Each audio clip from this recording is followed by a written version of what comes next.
sitting, maybe offer it to someone who's standing, either now or later, if you've had enough sitting. Yeah. The only thing I asked is that you still not your line recording it, so just don't have your head in front of the phone.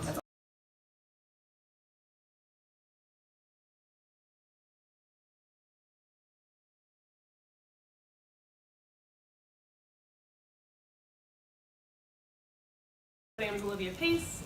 This is Alyssa. You met her earlier. You'll appreciate her pronouns. I'm coming here from Portland State University. I am currently a member of Socialist Alternative, which is the U.S. section of the CWI, Committee for Workers International.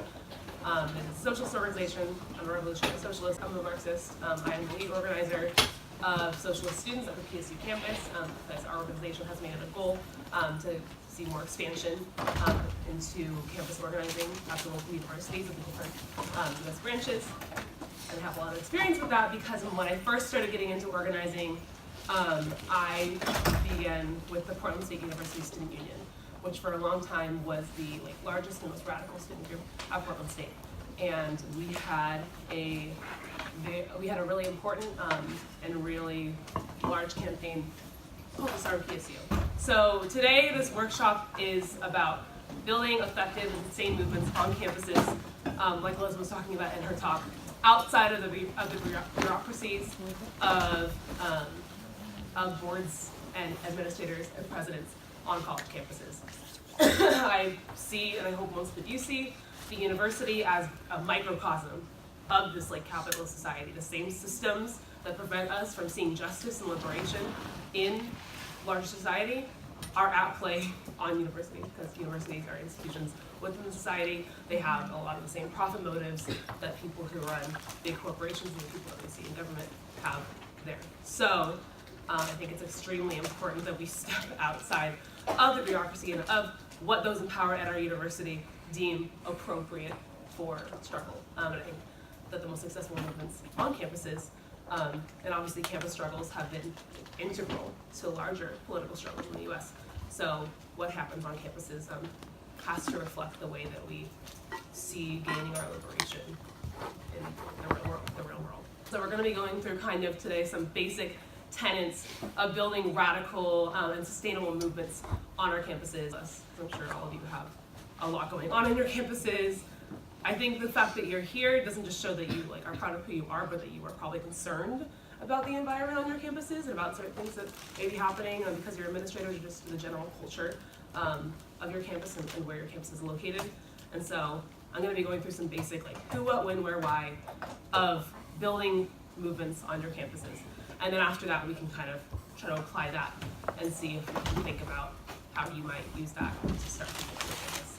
And I'm going to be doing that through the framework of Disarm PSU. The first thing that we need to do if we're building a radical movement on our campuses is the what. Identifying the issue and what you're trying to win. Not just identifying the issue, but what it looks like to have a win. Not just saying we want this, but what does it look like for this to happen? What is the language of the demand that we're going to apply? So, what the problem was that our campus security were armed. In June of 2015, they were armed without the consent of students, staff, and faculty. And in fact, there had been a lot of dissent, but only dissent from students, staff, and faculty. There was no voice from the population of the school that said, we want this. The reason they were arming it was because PSU was on this list, I think, of 16 big urban universities, and they were the last ones that didn't have an armed campus security. And they wanted to be a part of that to maintain their reputation. I'll talk about that a little bit later. And the board had obfuscated that they were going to arm campus security, that kept them in the dark. And when students found this out, the student union found this out. This is 2 years before the campaign really stopped, 2 years before I was even in the organization. They said, well, you can't do this. You can't put guns in the hands of our police officers without telling us. And so there slowly started to be a presence at these board meetings. And it's important to note that the same year that this put on the table is the same year that the board came to PSU, because the process for arming campus securities needs a board of trustees. So that was the issue, was arming campus security. And specifically the fact that it was being done with an intention to take students' voices out of it, and then it was done undemocratically. Because we can't just talk about the issues and what feels negative, but we have to talk about what is strategic and what is going to get us wins. So it would look very different if some population of students had rallied and said, we don't feel safe, so we want our officers to have guns. It was, which to me is whatever, but it's not what was happening. It was not just that they were giving them guns, but there was an institutional strategy behind it that involved excluding the voices of students. And that is something that we knew that we could put out to students and that they would hear, that they would react badly to, aside from the fact that the police officers were going to have guns, and that a lot of people don't feel good about that, including me. And so the win obviously being put forward was to disarm the campus security. And then the when and where we need to consider the context. Again, like it's tactical to consider the environment that is around the issue that you're talking about. This was in 2015. It was when Black Lives Matter was really like popping off. Like this was like when everything was starting to really hit the fan. The Board of Trustees voted to approve and then to later implement the Army of Campus Security on the night of the non-indictment of Darren Wilson, the officer who killed Michael Brown in Ferguson, Missouri. And so that was disgusting, and again was another way that we knew we could push this to students. Like, this is obviously not an impediment. This is obviously a disproportionate threat to marginalized students, to disabled students of color, and it is being done fully without regard for the political climate right now. There are like Black Lives Matter protests, like more in this period of time than I think there ever were after. And so it was really important for us to consider the context around which this was happening. And so moving on to the next tenet I want to highlight. So the first one was what? Identifying the issue and what you're trying to win, and considering the context around that. And the second one I want to talk about is identifying those in power who are making these decisions and perpetuating the issue. And in this case, if you were all thinking about organizing campaigns on our campuses, this will probably look like a board of trustees and the president at your university. So it's very important not just to identify the body that is making these decisions, but specifically who is on your board of trustees. And so that was a big thing that we targeted was who was on our board of trustees. And this included Pete Nickerson, who is a former general manager of Nike in China. This now includes a man named Greg Hinckley. He wasn't on the board then, but he represents this thing. He is all of them. He is the owner of Oregon, 18 years the owner of Oregon's largest tech company. There was the owner of the main tech distributor to the school. There was like one of the main donors to PSU's business school. PSU has a very good business school that makes a lot of money for the school. We're looking at the people on the board, and they claim to be volunteers, but they all have a lot of similarities across their professions, their histories, and they're not just doing this for fun. Like, they have money to make. They've been making a lot of money. So we need to look at who's there, look at who's making those decisions, and then identify their motives. And that's where I want to move next. But I want to emphasize a few more things. First, another person wasn't just the board, because they were largely detached from the campus. We went to their meetings, and we knew this because we were in the space. We were in that space with those decision makers, and we weren't talking to them and like kicking with them. We were in the space that they were in, watching them make these decisions and listening very carefully to their words. And they were very detached from the campus. They were not like invested. They didn't know the students. They didn't know what the climate was like on campus. They didn't know the buildings. They didn't know where students hung out. Like they would openly admit that sometimes. They would be like, we don't really know what this is like. So somebody is informing them in their own way of what's going on campus. And that person was our president, Jim Lavelle, who is gone now, God bless. But he was heavily influential to the board. And if you were looking at these decision-making bodies, another important thing to identify is think about how are these decision-making bodies coming into existence? How do these people get chosen?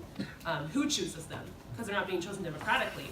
And the process for creating a board of trustees in a university is the president can make suggestions, but then the governor of the state will appoint them, and then the Senate will approve them. So there are larger institutional bodies at play, and these are people who also, we know, have economic motives.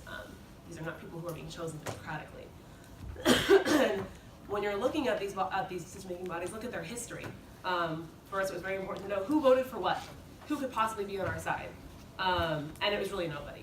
I think they've raised tuition every year since their creation, which is in 2012, and I'm pretty sure every tuition vote has been unanimous. In fact, they voted unanimously to raise tuition 9% last year, and then there was more funding, so they actually lowered it to 5%.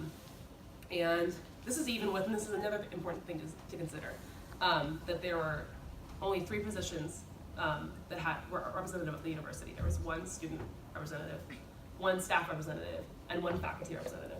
And they also voted for those tuition raises. So it's very indicative that it's not just about who is on the decision-making body, like what their identity is. Like the staff representative was a black woman, and she worked in the School of Gender Race and Nations. And the staff representative still works in the Women's Resource Center. And the student representative at the time was a Latina woman. And so it's not just the identities of who's on the decision-making body, but who is choosing them. They are also not being chosen democratically, and they have motives, and the people who are choosing them have motives as well. So yeah, who's on the board, who's influencing them, who's voted for what, and how is the board being constructed. And in terms of the vote to arm campus security, it was very beneficial for us to know who voted for that. And I should say the board point blank vote, because there are 3 women of color on the board, and all 3 of them were the only ones who voted against it, and it still went through. And 2 of them were the student and faculty representative.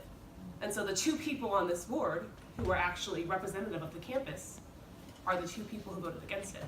And one of them is a person who would be disproportionately affected were she to be a student on this campus. And so it's not just important to know because it's a bad thing, but these are important points to keep in your mind when you're talking to people about all the different nuances of why this issue is important. Because there are a lot of people who were talking on campus felt very uncomfortable with the idea of not having police officers who had guns. But when you add all of that nuance into it, it would make people more sympathetic and make them think about how our police system is structured, how people are given power, and why decisions are being made without their consent on their own campus. So we have the issue, what we're trying to do with the context. We have who's in power, who's making the decisions. And then very related, we have 3, identifying their motives and goals, and don't just villainize them because they have power and they're rich, even though to me that's usually a villain, but know why they're doing what they're doing. If you don't know their motives, you can't know the most effective way to come up against those in power and achieve your win, because you're not going to win through compromising with them, or through them somehow being compelled to righteously grant you what you're asking for, or because they realize that you're right. In fact, they probably know that you're right. Like, they probably know that what you're angry about is valid and is based in truth. You need to create a situation in which it is not beneficial for them to continue to shut you down or ignore you or marginalize you from the spaces where they're making those decisions. And that can't be done without knowing their motives. And so again, we know who's on the board as a majority of developers, CEOs, people who have stakes in big business, and people who have financial stake in the school, and have provided for the parts of the school that generate the most capital. So some questions to ask would be, what are their goals given their position? And a lot of them go from place to place and help and are on boards at other universities, and our president is included in this, make their bank off of developing and expanding institutions. Our president, his previous 2 jobs were in Chicago and in Baltimore during times of significant urban development. He is not and he's written tons of books about urban development, and when, I can't remember the names of his books anymore, but The public university as urban developer. So he was not a guy who was a kindergarten teacher and then did advocacy for people with, he's not a person who's invested in education. That's not his practice. His practice is urban development. And the people on the board reflect that. And so is their motive to build this really successful, beautiful educational institution all of a sudden? Like, why are they on this board of trustees? And it was very important to know that they would be able to advertise that they created this capital creating business by doing things such as arming our campus security. There are grants that the school can get through arming campus security. PSU is an urban campus, it's a commuter campus. It's not like this, like PSU is in the city. If you're walking downtown, you walk 10 minutes, you're at PSU, you might not even know it. And it's very important to know that because, and we have a new president now, and he said that his main goal is to continue to expand PSU into business sectors. And so if we're expanding into the city, expanding into business sectors, then we have to be integrated into the city. And Portland Police is I would say, one of the most repressive police forces in the country. And you wouldn't hear about that because we have motherfuckers like LAPD and NYPD. But if you go to Portland and you've been to a protest, you know what it's like. They were under DOJ investigation, and they passed the benchmarks they needed to meet after their investigation, just to show that they were under investigation for killing mentally ill people. And they passed their DOJ follow-up, like all the benchmarks they were supposed to meet with a D grade. And so what does it look like to expand this public university, this commuter campus, into the city? It involves militancy, because we have a militant police force in Portland. Portland is rapidly gentrifying. It's the most rapidly gentrifying city in the country again. So what does it look like to integrate yourself into a city that is rapidly gentrifying, to have big expansion on your campus? We just built a huge building called the Broadway Building in conjunction with OHSU, which is the medical school up the hill from PSU. We just again built a $700,000 business school that one of the board members is the largest donator of. They're building a new sports stadium. And so there's just this continual reflection of what is happening in Portland that is rapidly gentrifying with no right control, with this repressive police force at our university. And the people who are the main players in that on the board of trustees are the same kind of people who are the main players in that in Portland. So that's your third thing. Another motive. Sorry, I'm looking at this and I want to move on to this point, but there's a lot here. Creating an environment they can market. And then the last thing I want to highlight is looking at the university, what the university espouses. PSU is known as this kind of liberal, progressive campus. The motto of PSU is "Let knowledge serve the city." One of the propaganda pieces that are the biggest sell points for Portland State University is that they have the largest and most funded and most heavily used per capita in terms of the student body, people who use the QRC services, the Queer Resource Center. So when you go to the Queer Resource Center, if you're a student at Portland State University, you go through like a process of becoming a family of the QRC. Sure, it's a family, but also sign your name on the dotted line, because when we go to get grants, we're gonna be using you. That's important to note, that the university understands that to be a selling point of itself, is because they are being savvy to being able to bring people from all over, especially like sad baby queers who want community. So you can go to Portland State University and they're all intersectional feminists and anti-racist, and you go to the QRC and it's all good. The QRC voted in favor, wrote a letter affirming that the police be armed, that campus security be armed.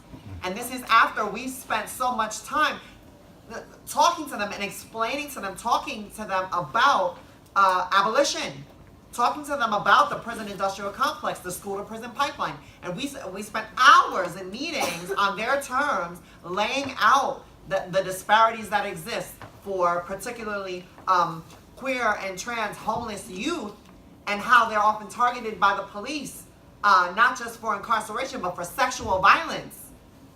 And that, just laying it all out. I mean, I know I'm talking to the choir here, but we went out of our way to tell them that. They should already know that. I think they do know that. And most people who use those resources do know that. It's not the masses of the people who are using QRC. And here we are. And they voted for it anyway. Because why? Well, we can't know this for sure. We can never know, can we? Because they didn't sign any dotted lines. But it's probably safe to assume that somebody on the board or somebody in the administration leaned on one of the power players in the QRC and saying, okay, you really do enjoy your time here. You love all your resources. You love how fast we can expedite your request, don't you? So when the rubber hit the road, you woke as fuck. Yeah, honey, intersectional feminism, black liberation, queer this, sure. And we're gonna write a glowing letter saying that yes, we should arm campus security, even though we've laid out to you exactly how it is that they operate and what kind of interests they serve and who's gonna be most targeted once they come. And this goes into what I was gonna say next, which is the main tactic that Portland State University uses to bring in all, like Portland is gaslighting the entire country. Portland is bringing these young people of color, queer people, especially queer people, into the city limits.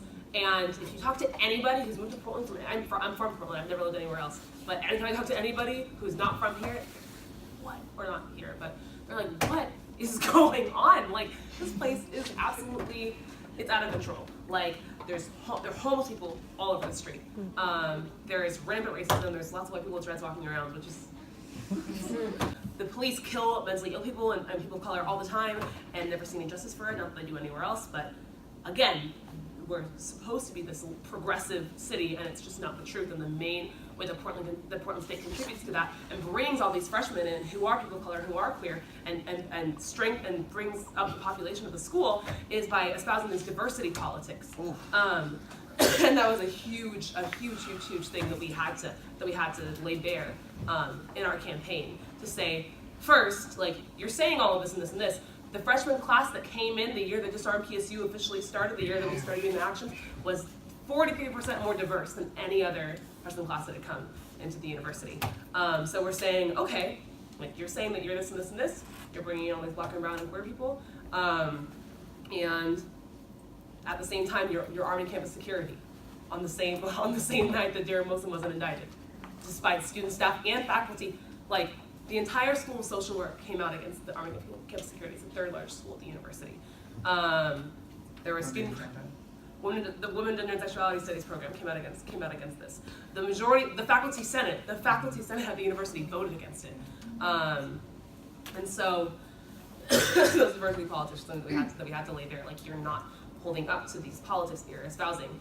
And so exposing that meant like talking about how in the 5-year strategic plan that the board put forward, they actually, in the first draft, they actually used the phrase capitalizing off of diversity to discuss capitalizing off of diversity.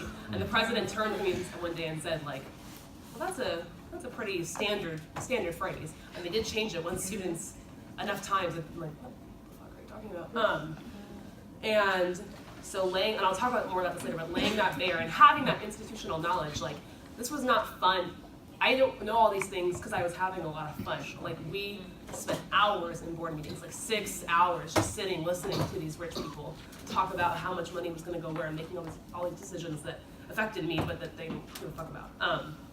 We sat for hours in board meetings. We had meetings with the president. We spent hours looking through the stats on campus security and who they arrest and who they target, who they arrest, who they stop for what and when.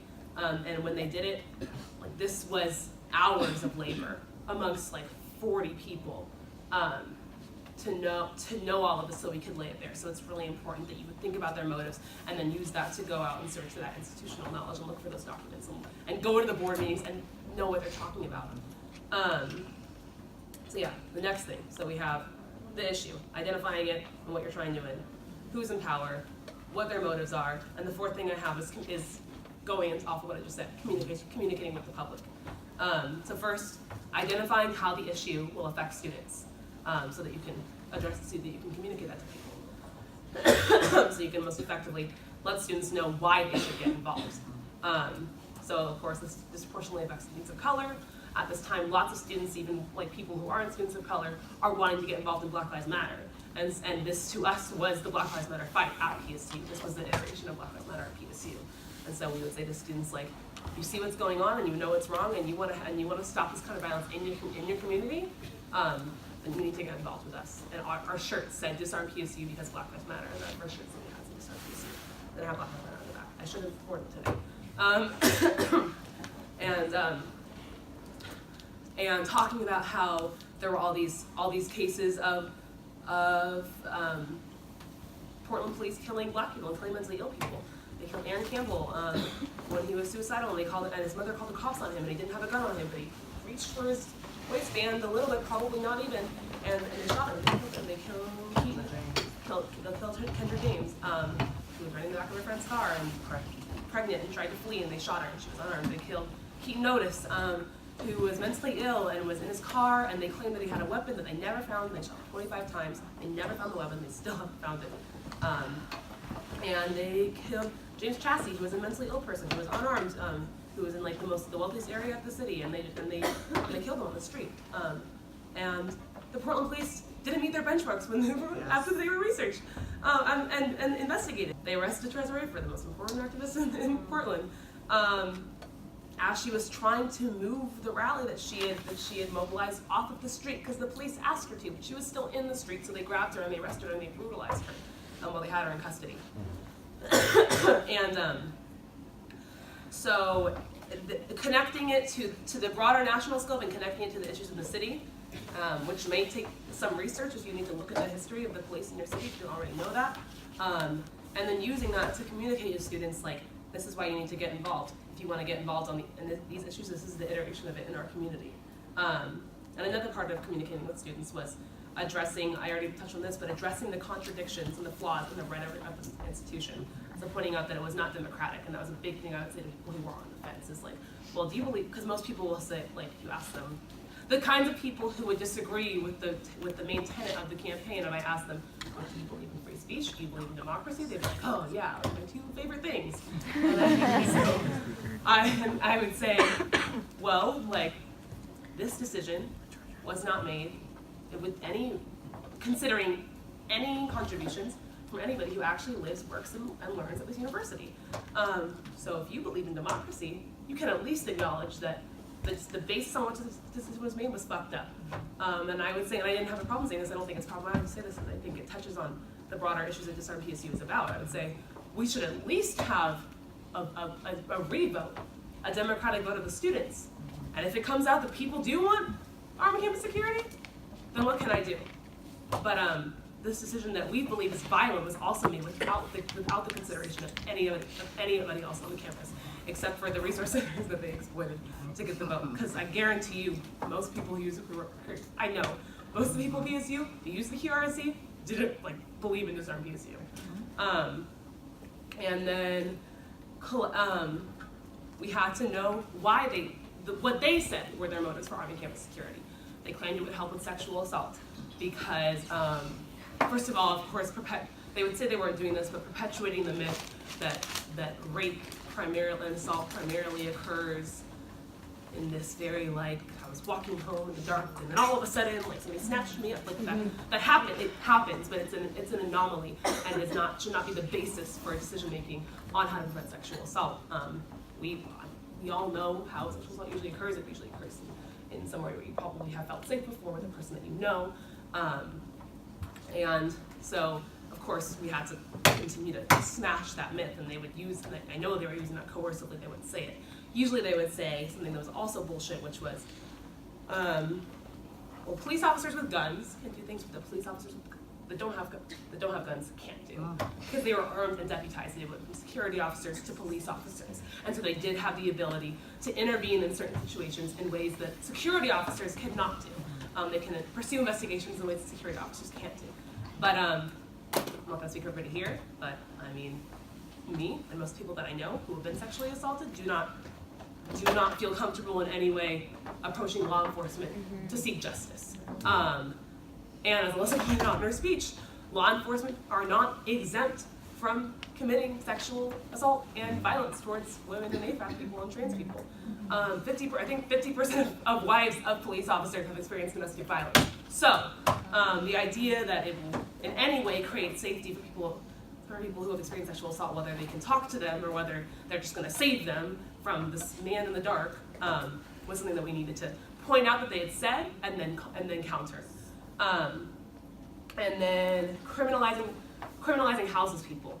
This was something that they did so explicitly, when I think back on it, I'm like, did that really happen? Portland has one of the highest house populations in the country.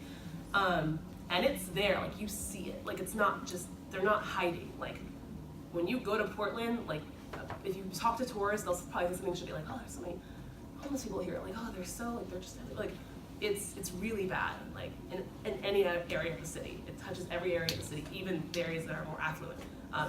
It's so visual, and it's horrible. And that means that because we're an urban campus, house people are frequently on our campus because it's a pretty safe area. There's lots of bathrooms that are open. There's lots of access to food. There's a food pantry. So there's lots of things that would attract you if you don't have shit to rely on. And that is an issue through all of Portland. I would think it's a progressive university that was trying to let knowledge serve the city would be very open to mending that issue. But they would really explicitly talk about how we need to get sometimes I would say the bad guys off of campus, like people who are unsafe for our students off of campus. And not only is that fucked up just on principle, and the fact that these people are not disproportionately more likely to commit violence, but that there are homeless students on our campus. Like, we are a part of the city, which means that the population of the university is are people who live in the city and are also experiencing homelessness and food insecurity. And so that was another big thing that we continue to point out, like how disgusting is it that these people are unable to critically look at who is coming to this university because they're so detached. I have a for instance that I brought up multiple times, and I will always bring it up because it has special meaning for me. So I advocate for a lot of harm reduction, and specifically in terms of drug use, and I also just like generally am very understanding of people who find themselves needing to self-medicate with drugs in the system. But that's beside the point. One of the reasons that it was put to me by the head of security in one of the science buildings, and this is very, very telling, when I was just going past his office to ask him for a stapler for a paper that I had to turn in, and I decided just to ask, this was a pending decision at the time, about where he was at on the then pending decision as someone who was a security guard or security officer. Well, what do you think? What do you think about them potentially arming somebody? He told me he was for it, and he gave me a for instance that for some reason he felt like I would understand. So he told me, firstly, like racist microaggression, like trigger warning. He said, well, I understand how people like you, and just like gesture toward my fucking brown skin, I guess, how people like you feel about police, especially right now. But I'll give you an example. Recently there was a guy that was in one of the buildings, and he was shooting up drugs in the bathroom, and when the security broke through the door and went to apprehend him, he got away, and he ran away, and he got away. He was convinced that this was gonna win me over to this being done. So this is why security should be armed. Are you expecting me to agree with you that someone who shoots up drugs, or who was shooting up drugs, running away from you, deserves to be shot? Like, just to help you understand the depth of just how sick the thinking is. Some of these people, that they really not only have these ideas themselves, but fully expect someone to agree with it. Like, they have no shame. They expected me to be okay with the idea of them shooting somebody who's running away for getting caught shooting drugs in the bathroom. So there's that. We have the issue, what you're trying to win, the context around it. We have identifying their motives, and identifying the decision makers, identifying their motives and their goals, communicating with the public, and then we have the missing piece, which is how you then materialize that knowledge and the way that you're going to communicate with people, which is through your tactics and your actions. And we had a lot of them. Like, we had, I don't know how many direct actions that we had for this campaign, within most of the first year of this campaign. And so, how are you going to do this? How are you going to get this one? And I will say now, the end of the story is PSU campus security are still armed. But what resulted from this campaign is, first of all, a massive change in the thought around policing on the campus. When we first started tabling, it was a little bit hard to convince people that campus security should be disarmed. And by the end, people will walk in there and say, oh my God, of course, like, yeah, definitely. They already knew. It was in their brain, whether they knew us or not. The university could not touch student activists by the end of it. They would threaten disciplinary action at first. Like, I had the Dean of Student Life tell me after our first big action for the campaign that he would hate to see students not be students anymore. And didn't say this to anybody else except for Alyssa. We were two of the only black women who were only black women who were organizing this campaign. And we, this to me is important. Like, the truth is, I think that officers on our campus have it in their head that fuck around, like, shit is gonna pop off. And that's not the win that we wanted to see, and that is not the win. But I think it's important to acknowledge that those things are true, and also the fact that the campaign was not successful does not mean that it is not worth looking at the lessons from it. And so the tactics.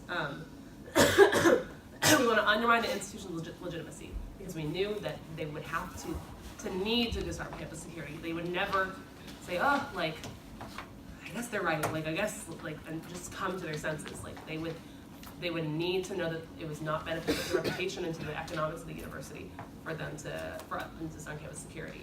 And so we needed to go back and identify those goals that we had set for disarming campus security, and looking at how the university maintains its legitimacy and act accordingly. And that meant that it was very important for us to get media coverage. We got a lot of media coverage.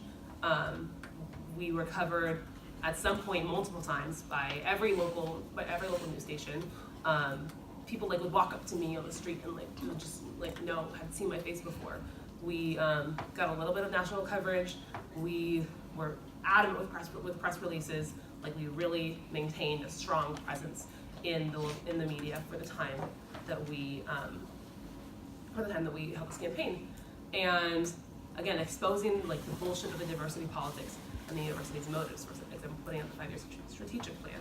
I just want to kind of actually show you how some of these things played out when it was happening, and I'll show you just little clips because we don't have time to watch all these videos. This was, I'm just going to watch it even more, maybe it's not what I said, but this was Opal Tometi and Alicia Garza, who are two of the founders of Black Lives Matter, came to our school, and Alyssa and I were invited to a lunch with them, and many of the black students at our school were invited, the black activists at our school were invited to. And so Alyssa and I got kind of sneaky, and Alyssa convinced them to allow her to storm the stage during the event, and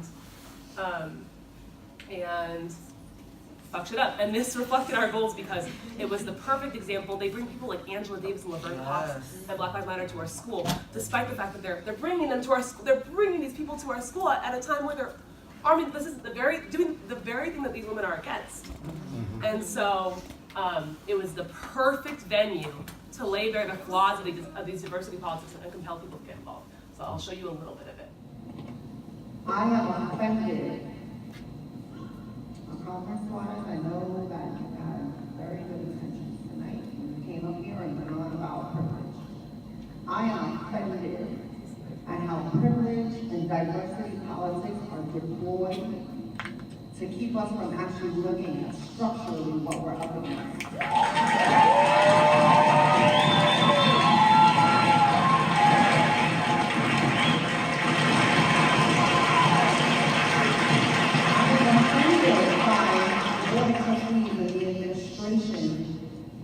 Asserting that the problem with this university is that we don't have enough diversity or that people haven't checked their privilege. I'm sorry, but the problem with this university in terms of race at the core is two-pronged. First is that we are arming campus security,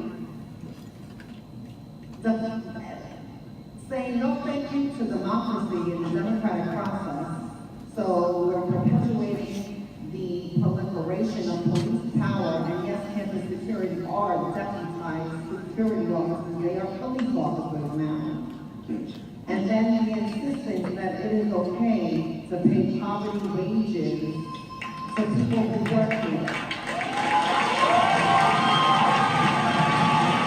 Another big tactic of ours was, and something that influenced our tactics was exactly what we're talking about at this conference, but let's talk about transforming, like solidarity. We knew that to bring people into this, we would need to link up with all the other struggles on our campus, and that means that we worked pretty closely with Students United for Palestinian Equal Rights. We worked heavily with the Fight for 15 Now.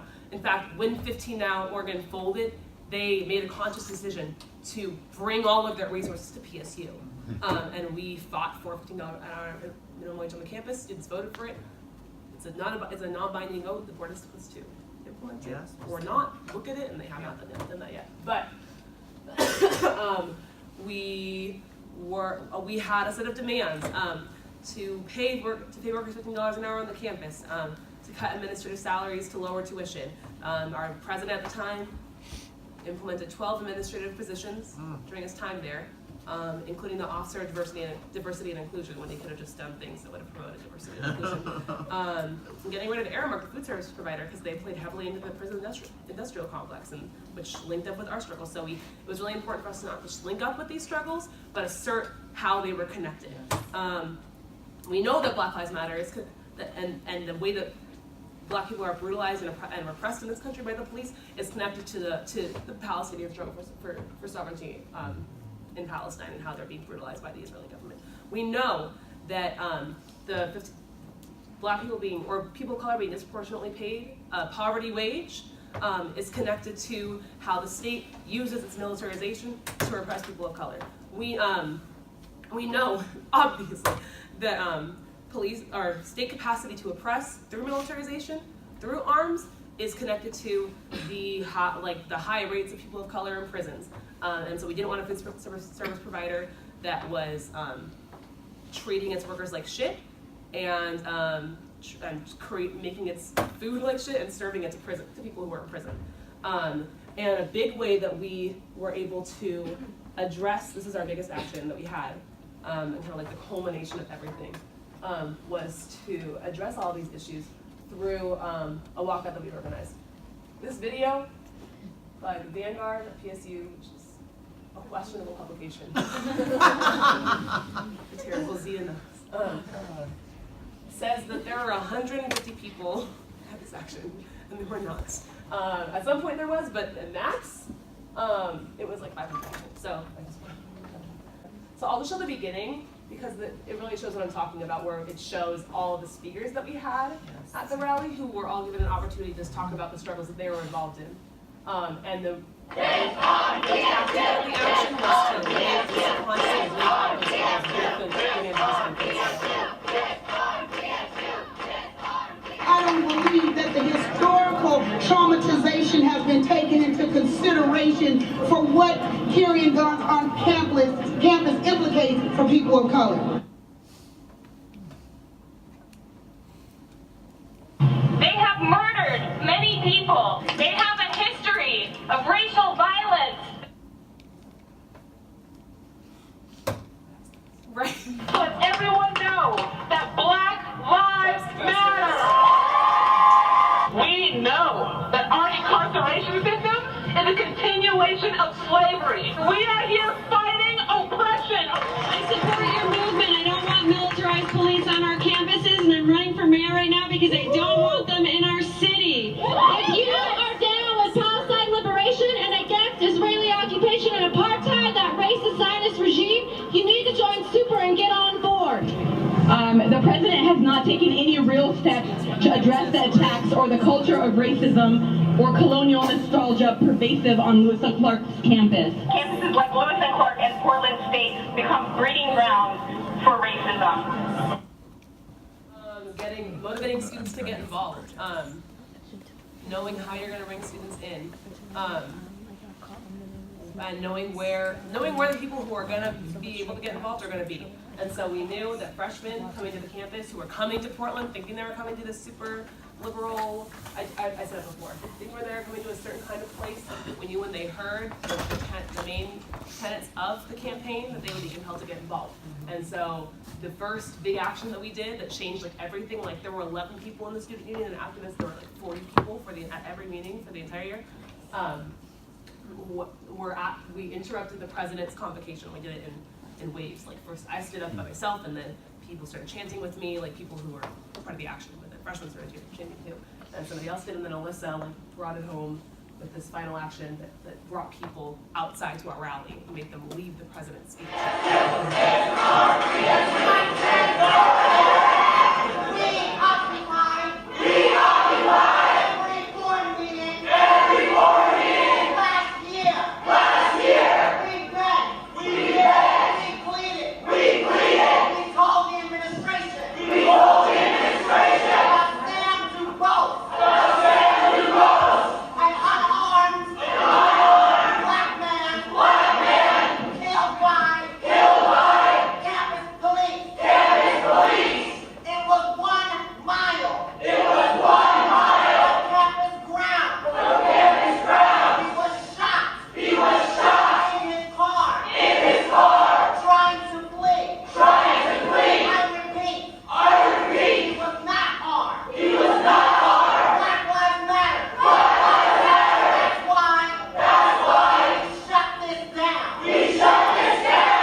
We are making signs because our Disarm PSU rally starts in 20 minutes probably.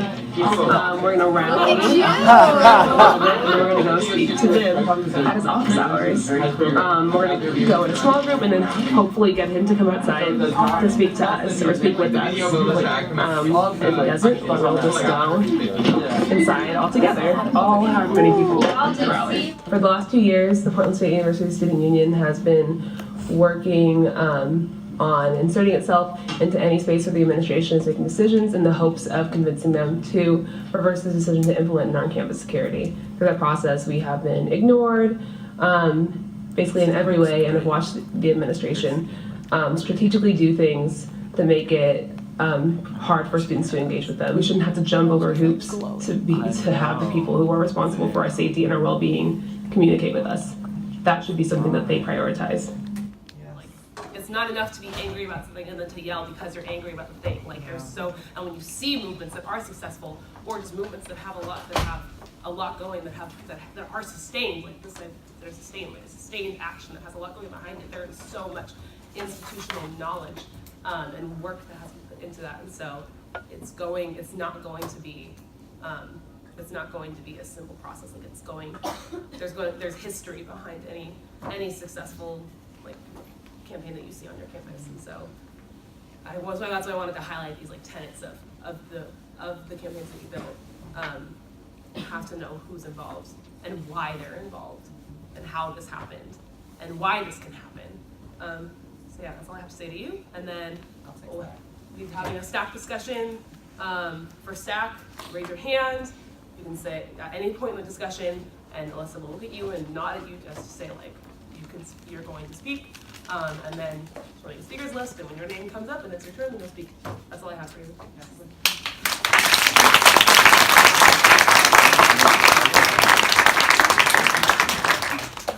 just want to say, because one thing that I think is very important, I said it during the keynote, but I think it's worth mentioning again. SUSU, the Portland State University Student Union, is not a sanctioned group on campus. Never has been. So think about that, right? A lot of people feel like if you want to have a club or a group, okay, well, you got to go through like that system at our university. They call it SELF, Student Activities and Leadership Program. So but like that's how you do it. That's how like you get space and be able to book for events. Baby, we didn't have none of that. So if you have people, you have a group, and just consider that, because the fact of the matter is that had we tried to do anything that we did, but we were acknowledged by the university, it would have been done. They would have, okay, your group is done, you're finished, and that would have been it. That would have been as far as it went. We have 2 minutes, so I'm gonna do a little sum up. Okay. I want to do this in a more synthesized way, but I'm also just gonna bullet point it and sit and like address people who talk in the room. So, person who works in the Women's Resource Center at PSU, pro-life group. I just wanted to address you and talk about like the pro-life stuff. First of all, the pro-life group is on our campus right now again. Like they're on Friday, they're on Monday. While we're here, so I just want to point that out. But I wanted to say that the WRC did a really fucking amazing thing, because the counterprotests to the pro-life group were spontaneous. Like people just like showed up and people were screaming. Like I was there for a little bit. Like it was great. And what the WRC did is they like used the moment and just used the moment to raise $1,000 for Planned Parenthood, which was like super like it was just like very like it was very smart kind of presence. So when you said that, when you think of that, I just think that's a really like good way to like compel people to support this because of this. Like it all works together. So I wanted to say that. That was amazing. You had a question too with your comment. I can't remember what it was. What was it? Just kind of like, because as of right now, I really am just talking to an administrator. And it's like, even though like it is important to like have administrators know what's going on, at the same time, they're not a student, you know, they're not in their first hand. And so just figuring out how to get like more people involved and like not worrying about, cause you know, like, because I get the whole South thing, because I did bring that up. I'm like, well, apparently like this group. They're a student group, Yeah, they're a student group and they didn't go against the student code, accordingly. So how do we do the same thing without being shut down also? Totally. Well, first of all, I'm in social students is like a newer student group on the campus. I'm leading it, and we have a member of social students who is like trying to take up work in our organization to do the same like kind of anti-pro-life group stuff, so I can talk to you. Okay. And also, I would compel you to, there's lots, like it's an issue that's important on the campus, like people are really fucked up about it. And one of my classes, we talked about it for the entire class, the day that it happened. So I would compel you to just start reaching out to students, like have a little meeting and like make an event for it on Facebook and bring people in, like, because and then when you have this background now of talking to the administrators and they didn't do anything, and that's the perfect thing to have, because that is like the main thing that you can tell them that they will actually have to kind of retreat and say like, I did exactly what you told me to do, and you should. So yeah, just do something, like have a meeting, invite friends, go to the multicultural center and ask about the different ethnic groups and like ethnic student groups on campus and get them from them. And yeah, it's gonna be like small, but there's a lot of energy around the issue on our campus right now, so I think it would be really easy that I would compel you to kind of start whatever your own iteration of that work is. And then you talked about explaining socialism to people. I really thought they asked this question because I love Marx. The main way I was talking about how when people weren't sympathizing to Disarm PSU, they would still be compelled to take up discussions about like democracy and freedom of speech. So the main way that I discuss, and I won't even usually be like, don't you agree now that you believe in socialism? Like, I just will kind of have discussion with people about how like you like democracy, right? Like you appreciate that democracy is like a value of America, and talk about how my vision of socialism is the expansion of the idea of democracy into our everyday lives, right? Like not just getting to vote every 4 years, like that's democratically, but our schools, our children's schools, our universities, our jobs, our neighborhoods, like I mean the tenet, like the idea of socialism that the organization that we're in puts out is that you would have democratically elected leadership, rotating, immediately recallable, and people who don't make any more money than the people in the community that they are like decision makers for, and that they can be immediately recalled if they fuck up. And the organization that I'm in, Socialist Alternative, we have Shama Sawant in Seattle, who is a city council member, and she gives her salary up to grassroots movements. Like she only takes the wage of the average worker. She doesn't have to do that, but it's because of the politics behind her. But anyway, yeah, I kind of frame it in this way of like democracy, like expanding because people usually don't disagree with that. Like we should expand democracy farther into our society. Like we shouldn't just make decisions about the president and about our city council members. We should make decisions about truly democratic decisions about who our teachers are, who's running our like children's schools, who who is the president of our university? Like, the institutions that we occupy should be run in a way that we have directly consented to. And most people won't disagree with that. If you kind of are intelligent with the way you frame it, who you're talking to. That's the main way that I describe socialism to people who are not current, don't identify that way, or are kind of push that idea away. Thank you. Thank you for asking that question. Pink tie, you, hi, what's your name again? Okay, gotcha. Solidarity, so you were talking about like the resource centers, right, and how they're being like coerced before. I would say the main thing I can think of here is like just building solidarity and trying in order to radicalize those student centers. Does that touch on your question? Yeah, I think they're gonna try to reach out to whoever they can at the end of the day and try to grant this diversity tactic. Totally. So I would say, yeah, get out ahead of that, expose it, and try to radicalize them, and do that through like building solidarity with them. Like if they need something, maybe like you scratch your back and hopefully they'll scratch yours. And in that process, like you can insert your ideas about what's going on, and when they become sympathetic to you, when they say like, oh, these people are helping us, like they believe in what we believe in, they're gonna, and your students, you have much more in common than the admins, they're gonna start believing in you more than they believe in them. Like for example, I should address Zia, who's here, who's in student government at Portland State University. Are you still in ASPSU? Yeah. And like ASPSU, the first administration that was in place when Disarm PSU started, the president was wonderful. She's radical, amazing, Arab, Syrian, Muslim woman, like she's wonderful. The rest of the student government time was kind of like shitty. And we built, like, instead of saying like, they're shit, like they're bureaucratic, they like have to talk to the president, to the rest of the university, we said like, they can do shit. Like they passed a resolution like supporting Disarm PSU, like they have much more, they get paid, they have more institutional power than we have. And so we knew that we would have to build that bridge, and we were very intentional about that. And the president who was here as part of OSA, Robin Tennis, they ran for president, and we reached out to them, and they reached out to us, and we said like, you're running for president, like let's fucking do this. And they like elected, like brought in all of these radical senators. The entire population of the student government changed. Like it changed everything for that year. And politically, like our group and that institution still didn't align perfectly. And but we knew that they had the power to make things happen that we couldn't, that would benefit us. And we knew that some of the things that they were passing that they stood for, like they also passed a resolution supporting BDS, boycott of and sanctions from the Israeli government. They passed that resolution, so we knew that there were similarities.